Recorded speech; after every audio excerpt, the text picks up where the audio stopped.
Di sini yang dimaksud di sini yaitu seorang istri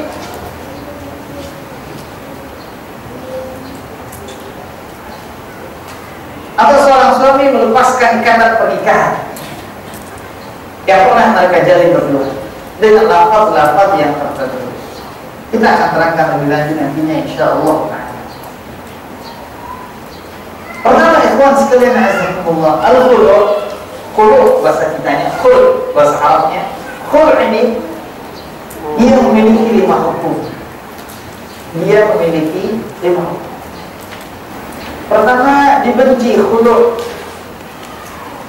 atau bercerai atau minta batalkan suatu pernikahan, dibenci di saat kondisi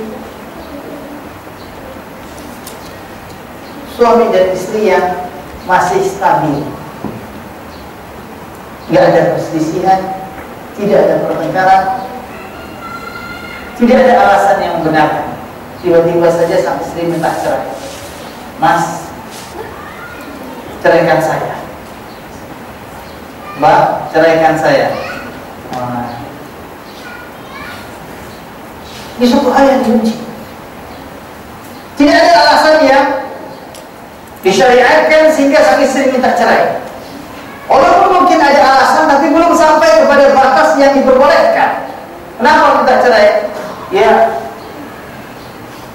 karena saya ingin dapat yang lebih kaya lagi. Iya, karena saya ingin dapat yang lebih ganteng lagi. Sang istri minta dicerai, minta khulu'. Ya, atau alasan-alasan lainnya, ya sepele. Timbul permasalahan sedikit minta cerai.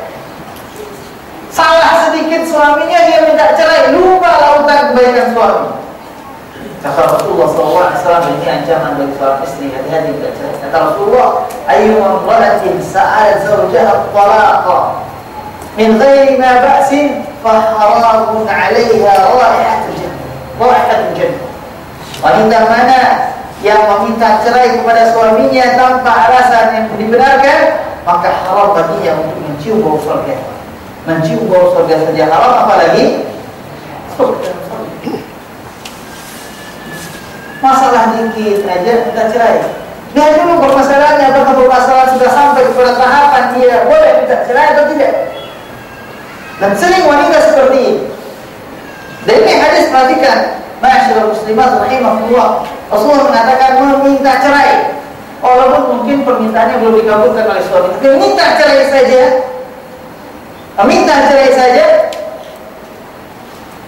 sudah menimpakan azab yang begitu dahsyat bagi wanita tersebut. Maka apabila selesai kajian ini ada seorang istri, seorang muslimah yang dahulu mungkin pernah minta cerai kepada suaminya, segera minta maaf kepada suaminya, bertobat kepada Allah. Walaupun sampai sekarang suaminya belum cerai. Subhanallah. Dan bagi suami yang mungkin pernah ada istrinya yang melakukan hal tersebut, segera sadar.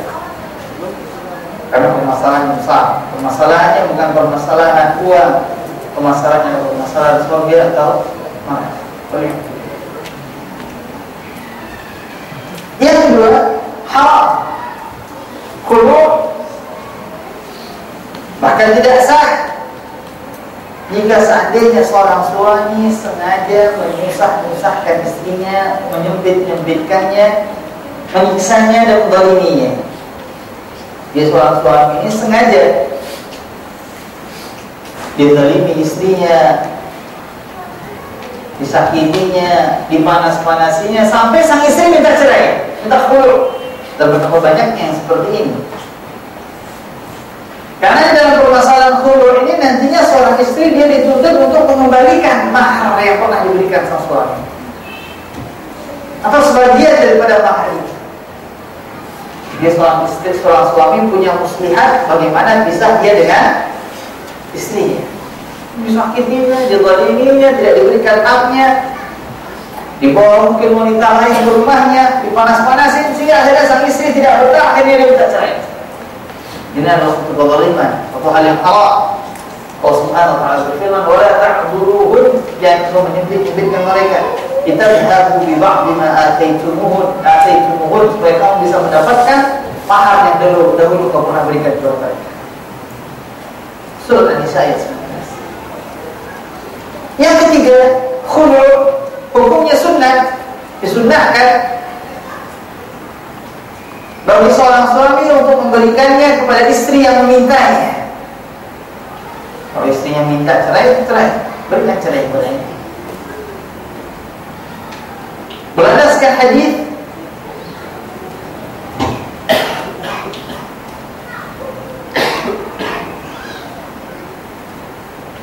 seorang wanita yang meminta cerai kepada suaminya yang bernama Thabit bin Qais, dan baca nanti insyaallah. Rasulullah ceraikan dia, lalu diceraikan. Kondisi yang keempat, wajib khulu', batalkan pernikahan jika seandainya seorang suami melihat suatu hal yang pantas dia mencari istrinya,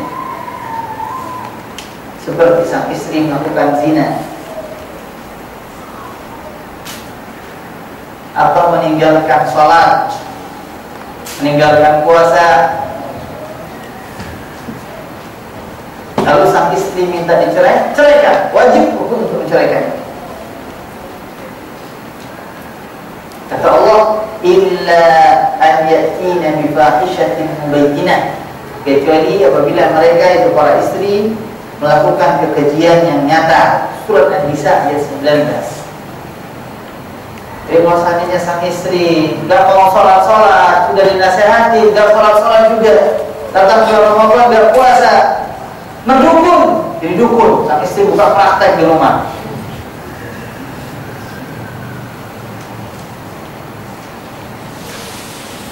Berbuat kekufuran, berzina, dan yang sejenisnya. Kalau dia minta cerai, maka wajib bagi suami untuk menceraikannya, untuk mengkhulurnya.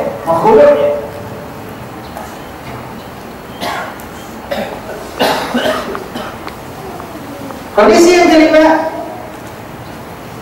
yaitu dibolehkan bagi seorang wanita untuk meminta khulu', meminta cerai kepada suaminya kalau seandainya ada fisik suami yang dia tidak sukai. Boleh. Dikhawatirkan mungkin sang istri tidak mampu menunaikan kewajibannya nanti kepada suaminya. Tiba-tiba suaminya memiliki kelainan, gila, dan yang sejenisnya, maka pada saat tersebut sang istri meminta cerai kepada suami, dan ini dibolehkan. Dan kalau seandainya dia bersabar, maka itu yang terbaik baginya. Allah. Baik, ikhwan sekalian azam Allah, kita baca satu-satunya hadis dalam bab ini, dan dengannya kita sudahi kajian kita. An Ibnu Abbas radhiyallahu anhuma anna imra'at Thabit bin Qais radhiyallahu ta'ala anhuma atat an-nabiy sallallahu alaihi wasallam faqalat ya Rasulullah Thabit bin Qais ma a'rifu alayhi fi khuluqin wala din walakinni akrahu al-kufra fi al-Islam. Faqala Rasulullah sallallahu alaihi wasallam ataruddin alayhi hadiqatah? Qalat na'am. Qala Rasulullah sallallahu alaihi wasallam iqbal al-hadiqah wa talliqha tatliqa. Rawahu al-Bukhari. Dari sahabat mulia Ibnu Abbas radhiyallahu ta'ala anhuma, dia berkata, ada istri dari Thabit bin Qais datang kepada Nabi. Wanita tersebut berkata, ya Rasulullah, Thabit bin Qais, suami saya Thabit bin Qais, saya tidak menyalahi akhlaknya dan tidak pula menyalahi agamanya. Masya Allah. Jadi laki-laki tersebut akhlaknya tidak ditolak, agamanya tidak ditolak. Berarti apa yang ketiga? Fisiknya. Masya Allah. Wanitanya adalah wanita yang berakhlak, subhanallah, yang santun dan menunjukkan kecerdasannya. Beliau tidak datang kepada Rasulullah dan mengatakan, ya Rasulullah, suami saya bentuknya Masya Allah. Bentuknya ya Rasulullah, enggak. Beliau tidak mengatakan, ya Rasulullah, suami saya kayak gini, terus disebut nama hewan satu, enggak. Tidak. Tapi beliau mengatakan dengan bahasa yang santunya, Rasulullah, saya tidak mencela akhlaknya, tidak mencela agamanya. Masya Allah, Masya Allah. Bahasa yang indah dari seorang wanita. Akan tetapi saya tidak suka kekufuran di dalam Islam. Kekufuran yang beliau maksud itu kufur nikmat suaminya. Saya tidak suka saya terjatuh dalam kufur nikmat suami tatkala saya telah mengenal Islam. Dan benar kata para ahli hadis yang beliau terangkan di sini adalah suaminya. Rawi kalau riwayat Ibnu Majah mengatakan bahwa Thabit bin Qais kana damiman. Bahwasanya Thabit bin Qais adalah seorang laki-laki yang damim. Damim jelek.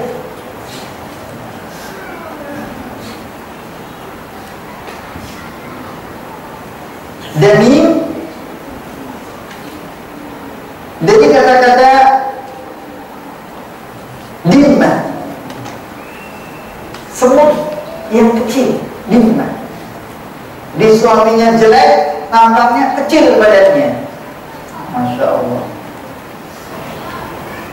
Dalam riwayat yang lain, dan sebagian para ulama mendhaifkan riwayat ini, terdapat tambahan, laula makhafatullah idza dakhala alayya labasaqtu fi wajhi.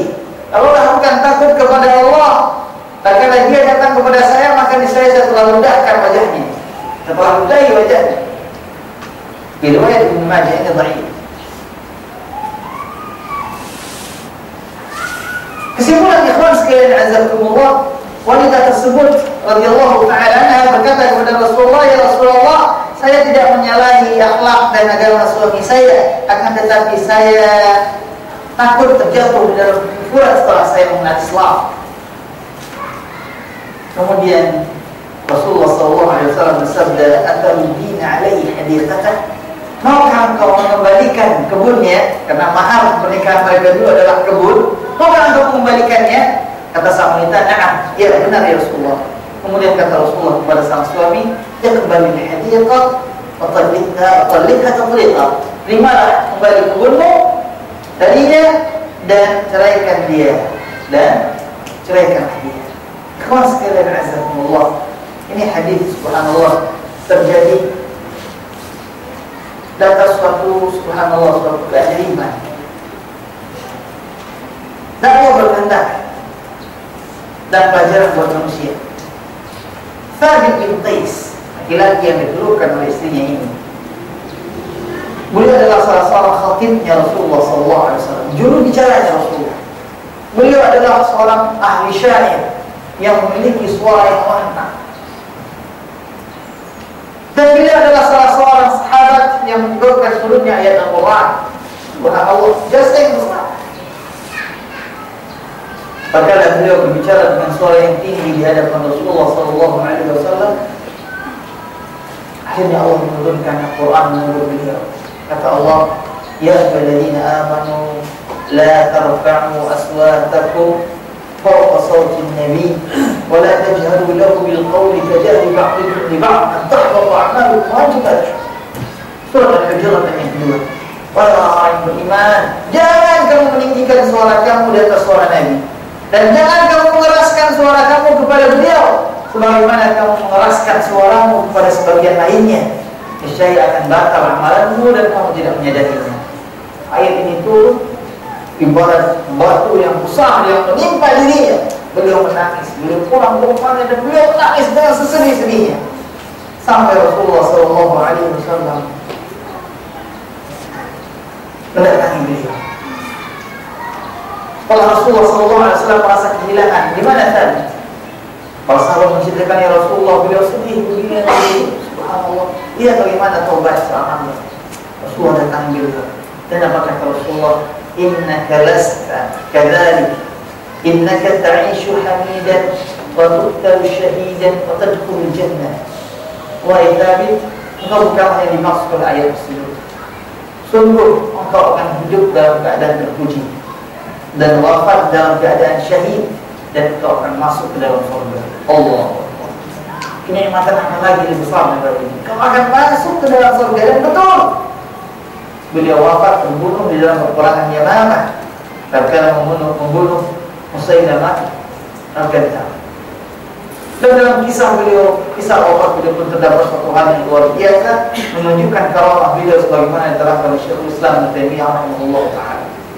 Tatkala beliau terbunuh syahid dalam peperangan Yamamah, sebagaimana yang diceritakan oleh Rasulullah SAW. Tiba-tiba datang seorang laki-laki melewati jenazahnya, kemudian diambillah baju besinya. Baju besinya diambil, kemudian disembunyikan. Kemudian dia mengaku bahwasanya baju besi tersebut adalah hasil rampasan perang. Ini namanya ghulul, mencuri hasil rampasan perang sebelum dibagikan. Padahal itu bukan hasil rampasan perang, dia kaum muslimin sendiri yang mengambilnya seorang muslim juga. Kemudian barang tersebut dia ambil, dia tutup di bawah celananya atau di suatu tempat yang tersembunyi. Kemudian pada malam harinya ada salah seorang sahabat bermimpi. Dalam mimpi tersebut Thabit bin Qais datang kepadanya dan mengatakan, wahai sahabatku, baju besiku telah dicuri oleh si Fulan bin Fulan dan dia sembunyikan di tempat yang seperti ini, seperti itu. Kemudian dalam mimpinya tersebut dia sampaikan suatu wasiat, apabila engkau nanti sadar maka tolong sampaikan wasiat saya ini dan itu. Tapi begitu dia bangun, dia temukan, dia segera mencari dan dia temukan baju besi tersebut sebagaimana yang diceritakan di dalam mimpinya tersebut. Allah, ini adalah karamah, bukan menerangkan bahwa Thabit bin Qais hidup kembali setelah kematian. Allah Ta'ala. Nah, wanita yang seperti ini, laki-laki yang seperti ini, sahabat yang mulia seperti ini, benar sebagaimana yang dikatakan oleh istrinya, saya tidak menghinanya dalam akhlaknya, saya tidak menghinanya dalam agamanya, akan tetapi dia cuma mempermasalahkan mengenai fisiknya. Akhirnya Rasulullah SAW memerintahkan wanita tersebut untuk mengembalikan mahar yang pernah diterimanya. Allah Ta'ala a'lam. Dalam hadis ini, ikhwan sekalian azakumullah, kita mengambil beberapa faedah. Faedah yang pertama, bahwasanya dibolehkan bagi seorang istri meminta khulu atau meminta cerai kepada suaminya apabila dia menemukan jeleknya muamalah sang suami kepadanya atau jeleknya fisiknya, selama tidak menunjukkan kepada jeleknya agamanya. Apabila jelek agamanya, maka wajib baginya untuk minta cerai. Selama tidak boleh dia meminta cerai kepada suaminya apabila dia melihat ada jeleknya akhlak sang suami atau jeleknya fisik sang suami. Apabila agamanya yang jelek, tidak sholat, tidak puasa, maka wajib bagi seorang wanita untuk meminta cerai. Bukan dibolehkan lagi, tapi wajib.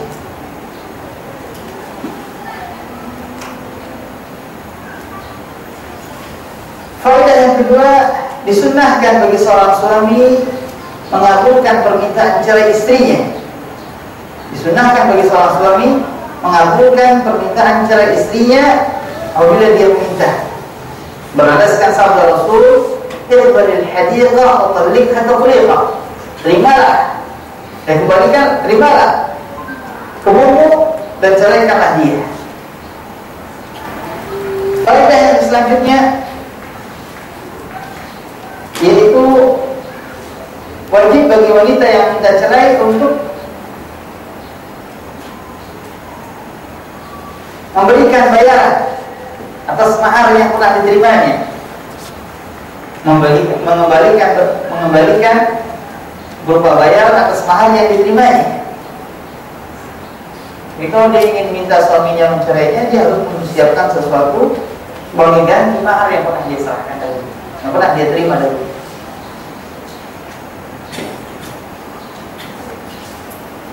Kemudian yang terakhir, di dalam proses khulu harus ada lafaz yang diucapkan.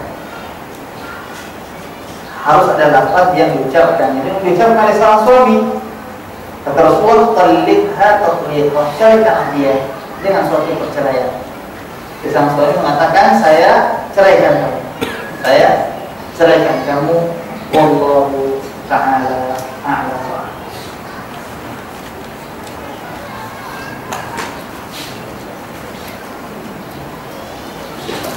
Ikhwati fillah azzakumullah, sampai demikian kajian kita pada hari ini. Apabila ada yang benar maka itu berasal dari Allah Subhanahu wa taala semata. Apabila ada yang salah berasal dari saya dan Allah. Subhanallahumma wa bihamdika asyhadu an la ilaha illa anta astaghfiruka wa atubu ilaik. Kalau kamu sudah